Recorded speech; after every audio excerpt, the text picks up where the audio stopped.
Colonel Assimi Goïta, Premier ministre du gouvernement Pétrola, Mama Foka, Walin Mandon, Akon Nali Lambi. En broca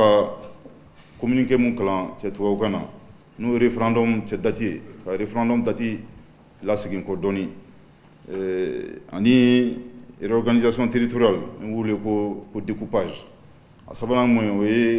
carte nationale d'identité biométrique. Follow moi tout référendum dati maseka ka respecté. Depuis ni c'est là où on clara kumala président et décret d'ota ka d'offre transition chez Ouagatika. Donc un chronogramme de labo chronogramme c'est-à-dire quand même que ni Ouagatika qu'on a là ça n'a ngase kalaflima. Mais à fois en ka foko chronogramme est fait un chariaté chronogramme est braquet papier ne veut nganya siri. Parfois, me fait que ni wagati konala. Au moins tout amasse que référendum que wagati konala. Le fin fladon président ga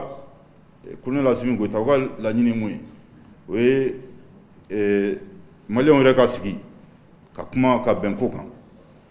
Bon, niko kabe siki kakuma ani ka benko kan. Ka wagati fana jatemine. Ka chala fait. Mado la gelabe dum barakonala parce que ce qui kakuma ambe adama duni do ben gela do bala onako kabe fra benyuno la parce que mado avait joué Ouagatika aflana mwe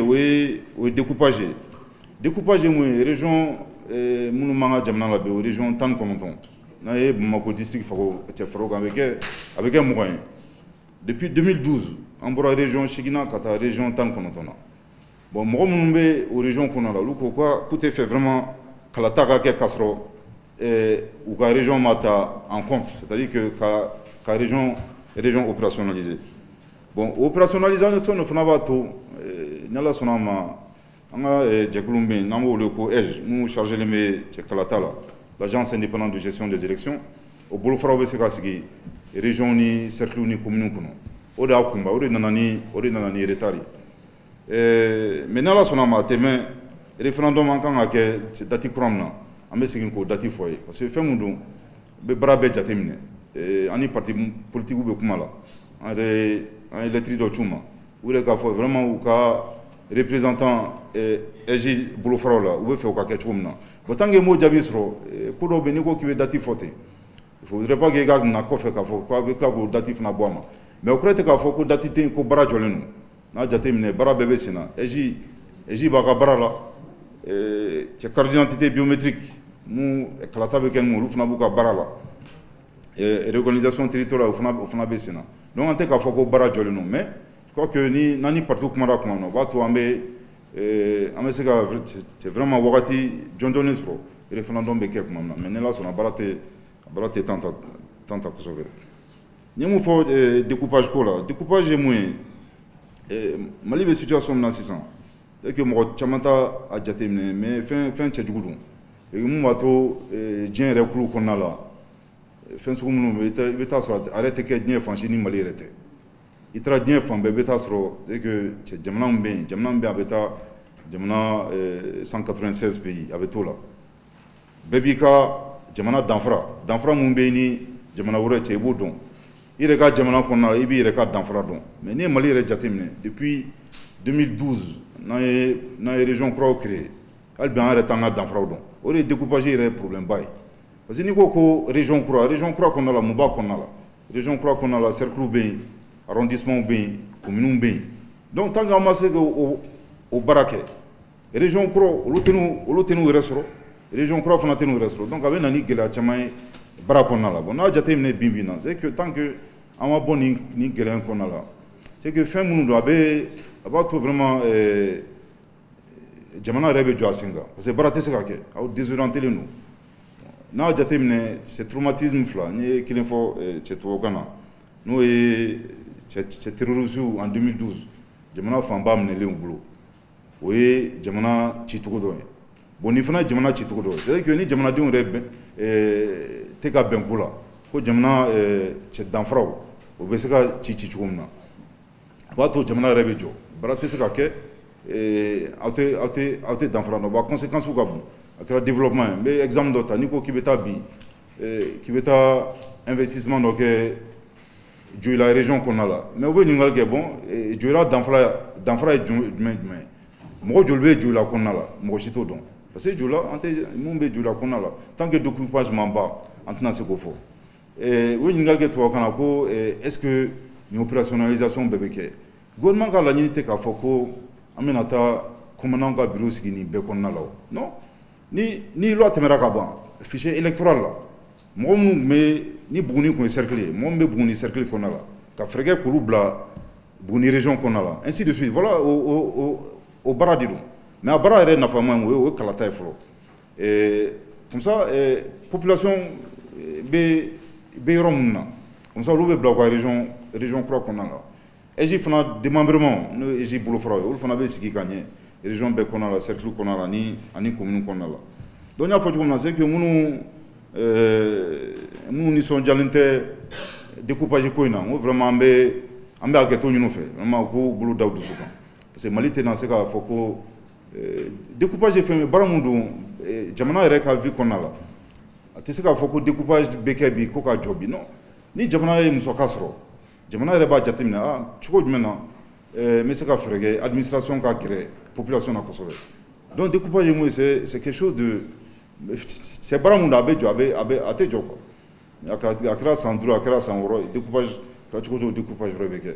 mais n y'a fɔ cogo min na baara min fana don an bɛ adamadenw de gouvernement fana kɔnɔna la an bɛ adamadenw CNT fana kɔnɔna la an bɛ adamaden il peut avoir o bɛ se ka kɛ cɛ fili yera baara kɔnɔna la mais je crois que fili minnu don peut-être k'olu bɛ se ka corriger cɛ tagalen ɲɛfɛ